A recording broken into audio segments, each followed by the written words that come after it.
मैया के पचरा गाओ तनी आप सभे सुने लोगिन। सुन के लाइक कमेंट सब्सक्राइब भी करे लोगिन। हमरा गाना के ज़्यादा से ज़्यादा शेयर भी करे लोगिन। कहवा के मोटिया मैया लीपेली मंदिलावा हो कि कहवा के पनियाना हो कि कहवा के पनियाना मैया कोरे सननवा हो कि कहवा के पनियाना कहवा के मटिया मैया लीपेली मंदिलावा हो कि कहवा के पनियाना मैया मोरे कोरे सननवा हो कि कहवा के पनियाना गंगा जी के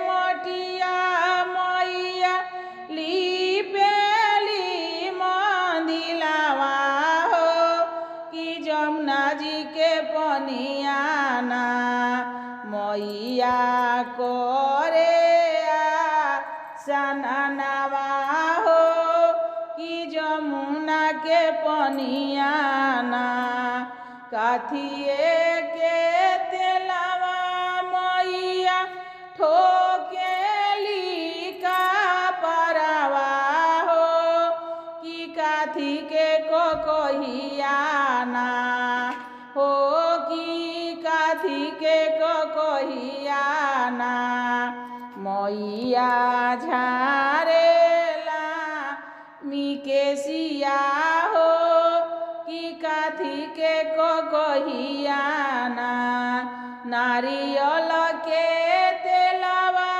मैया माथावा में ठोकली हो कि सोने के कोहियाना हो कि सोने के कोहियाना मैया मोरे झारेला मिकेसिया हो कि सोने के कोहियाना कौने रंगे सिंदूरा मैया मंगिया बहोरली हो कि कौने रंग टिकुलियाना हो कि कौने रंग टिकुलियाना मैया साटेली लीलारावा हो कि कौने रंग टिकुलियाना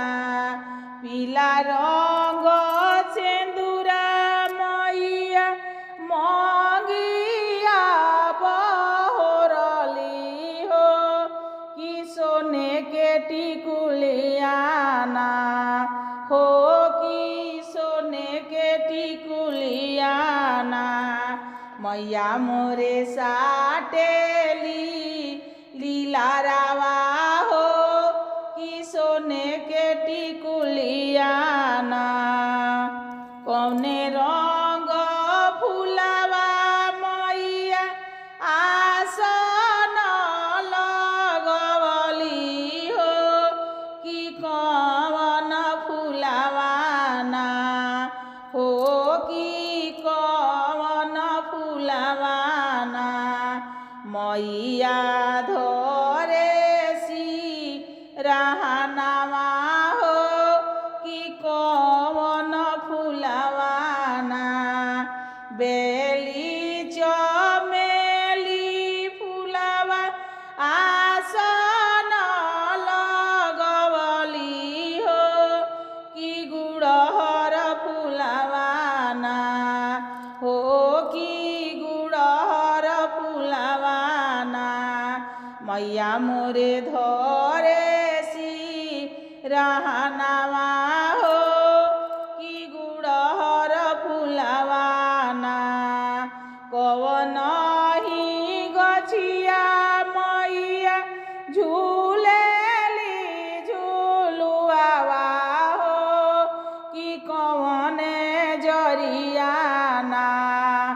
मैया मोरे लेली बसेड़ावा हो कि कवने जरियाना।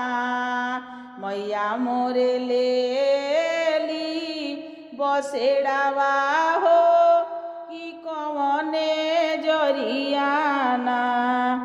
निमिया के गछिया मैया झूलेली झूलुआवा हो कि निमिया के जरियाना हो कि निमिया के जरियाना। मैया मोरे लेली बसेड़ावा हो कि निमिये के जरियाना।